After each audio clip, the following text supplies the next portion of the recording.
Hello, and welcome to Ungimmick, performance reviews of the new Penn and Teller season. Today we have Connor McDonald and myself, Gonçalo Souza. Who are we reviewing, Connor?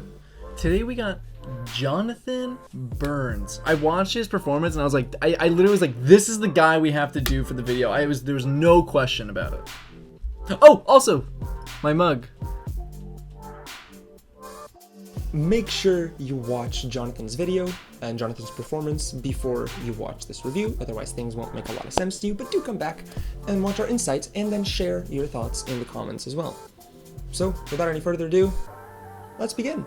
People would come down and be like, Magic's all, dancing girls in tight pants and cheering audiences. But isn't that exactly what football is, Uncle Ray?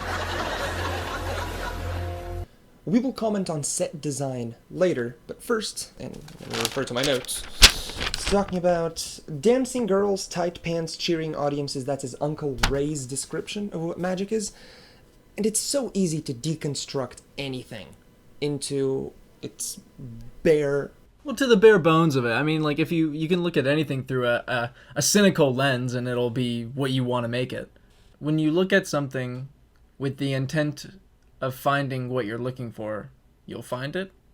Does that make sense? When you're like, oh, magic's just a bunch of stupid people pulling rabbits out of hats, and then every time you see someone pull a rabbit out of hat, you're like, see, I told you, that's what it is. It's like, but there's so much more to magic than just pulling rabbits out of hats. But if you look for that stuff, that's what you're gonna find. Confirmation bias, I think that's what it's called. Yeah. Oh, is that? So, yeah. Oh, that's it. Yeah. Confirmation bias.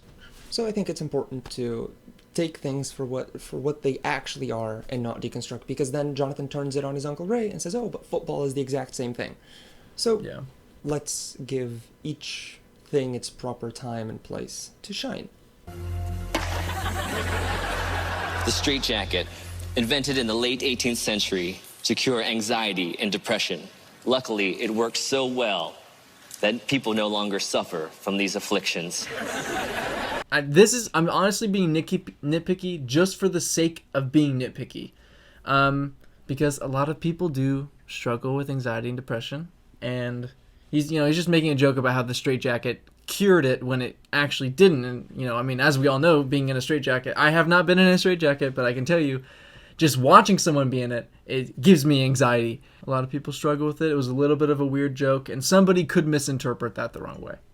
Yeah, I think that's what you bring up is the exact intent of the joke, is pointing out that who in the world thought that locking people to themselves would cure anxiety. Tonight, I decided I'm going to attempt something that I dreamt up while sitting on my mum and pappy's couch. We get to see a little bit of Jonathan here, and this is just Jonathan, not anyone else, because he's talking about mum and pappy's couch. That's what he calls his grandparents. So of course he's not going to come on stage and say, oh, in my grandparents' couch. Although that is true, that is not the couch. The couch is mama and pappy's. We all have endearing names to call our family members and their houses and their things and whatever. So it's good that he brought that to the stage and we got to see him. Yeah, it brings some character, and it kind of... It lets us, even though it actually doesn't say anything about him, it implicitly just kind of lets the audience know that he's a person too. And he calls his parents mom and pappy. Like, that's just so adorable, and he just can't help but fall in love with that. I'll also be using this, the Anhart Mayland Love Seat Sleeper Sofa. At Anhart, we don't just like seats, we love them. Retail value $14.99.95. The Telemarketer segment is so brilliant, and I'm taking G's words for this, but he's finally out of I don't know how many seasons, season 7, someone is finally using the TV platform to their advantage. Yeah, explain what you mean by that. We talk about, and we had this discussion on the podcast, and you can check out that episode on the link popping somewhere on the screen. We talk about Zoom magic and really using the full capacities of what Zoom can give you compared to an in-person performance. Same thing has to be applied to a TV. We've been doing magic on TV for 40 or 50 years. Where is the actual TV-specific things? There's a little bit with camera tricks and camera angles and whatever. This is when somebody took a TV thing, telemarketing, and applied it to a magic routine. Is there any magic associated with this? No, he's making a joke, but the whole, I would say that there's very little magic in this whole routine, and it's still one of the best that I've seen in recent times. I've also asked 2 people to help me out. This is Randy, a local Las Vegas EMT, and I also need Allison Hannigan, a semi-professional magician's assistant. She's helped more magicians than an awkward childhood. It is a self-deprecating joke. We have a whole episode on self-deprecating magic on our first season of the podcast. Why magicians hate themselves. Exactly. This one, I don't mind it. I don't know if it's because he's innocent in the way that he delivers it. I don't know if it's because he's wrapped around himself. But I didn't mind it. I thought it was funny. Yeah, I mean, it was funny. I don't know. I mean, self-deprecating humor is funny when you do it right. When you have an original joke that's funny, it works. I know that's so, like, plain and there's no detail because I don't know. I can't give you advice on how to make it work because I don't know how to make a self-deprecating joke work. Sometimes it just does. Well, maybe it's about the joke itself. He's the first one that I've seen on that show acknowledging the fact that Allison is always the helper and is always there. So maybe it's that for us that are or usual viewers of the show, we finally see Allison get that recognition. So it's good in that regard. The joke is funny. It's unexpected. So I'm going to say that I approve. Yeah. Also, Penn got a pretty good kick out of it. I don't know if you saw him laugh really hard there, but he got a really big kick out of it. There was a second, much smaller TV in my grandparents' basement. It was kind of like this. I was sitting on the couch. You ready?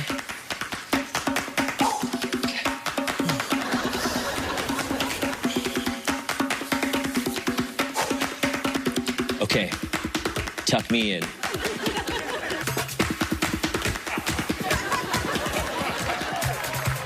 I'm a huge believer in set design and that it is extremely important to the routine because not only is the magic part of the routine, but your set, I mean, it's what people are literally watching. The pillows with the faces on them, that's just brilliant set design. The attention to detail, having the comforter be their faces. Attention to detail, it's important. All of these super small things not only are funny because it's their faces, it just makes you think, wow, he thought about that. Like, wow, he took the time to sit down and think, oh, let me get these faces, pillows on faces. It makes you appreciate the performance a lot more. It really does elevate it. The word that I wrote on my notes was just class, and then I just kept pointing arrows at it with all the little details. I want to talk about the bigger picture. There's a couch and boxes. Well, he's telling a story about sitting on a couch in a basement. A couch and boxes. It's perfect. It's exactly You're in a what basement. it should be. It's yeah. exactly what it should be. But I think Jonathan has a say over that. So, points to Jonathan. If it wasn't Jonathan, points to whoever did it. I quite like the set. I'll have 60 seconds to make my escape from these restraints and escape this death trap. If I don't get out in time, I will run out of air. And worst of all, this furniture rental will be considered overdue, and I will lose my deposit. Yes, this is a comedy routine. Yes, this is an escape. They're both true. But the comedy wins. The comedy is the main goal of this, especially because of the ending that he never escapes. We'll get to that in a second. Because it is a comedy routine, he has to heighten this escape that he's going to do, and he does it to ridiculous extents. He says, and let me refer to my notes again, he's going to do it in 60 seconds. He has to get out of the restraints. It's a death trap, and he's going to run out of air. All of these are false. The restraints part may be true, but they don't matter. They're not there to matter. They're there to make a joke. And then he finishes with the only true thing, which is that the furniture rental will be overdue if he doesn't do it, and he loses deposit. Brilliant. It's the only joke that can go there. The joke is about an escape that is supposed to be super impossible and of course isn't. But the joke finishes with a couch-specific thing or a furniture-specific thing. So it's taking a joke, understanding all its moving parts, picking one of them, and taking that to the extreme. And it worked beautifully. I liked it very much. Well, not only does he do that, but it's all these super horrible things, and then The punchline of the joke is that the worst of all is really just the most like realistic, non like life threatening.